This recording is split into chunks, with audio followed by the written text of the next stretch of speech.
آیت اللہ سید موصل حکیم وہ شخصیت ہے، وہ شخصیت کی جو امام زمانہ کی زیارت سے کئی مرتبہ مشرف ہوئے.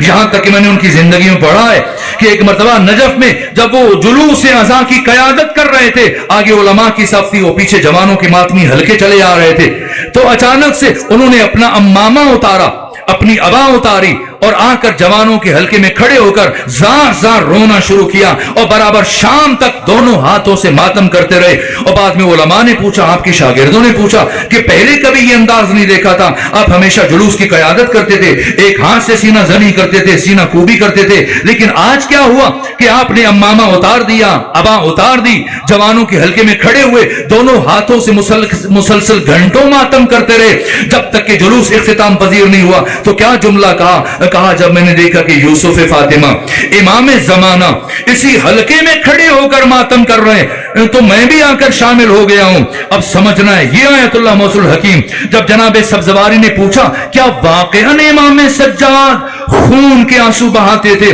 تو انہوں نے کوئی جواب نہیں دیا. آپ ان کی زانوں پہ ایک سفید رومال پڑا ہوا تھا، یہ اٹھایا اور کچھ دیر اپنی آنکھوں کے ساتھ لگا کر رکھا، گویا سوچتے رہے، تصور کرتے رہے، عالم خیال میں کربلا منتقل ہوئے.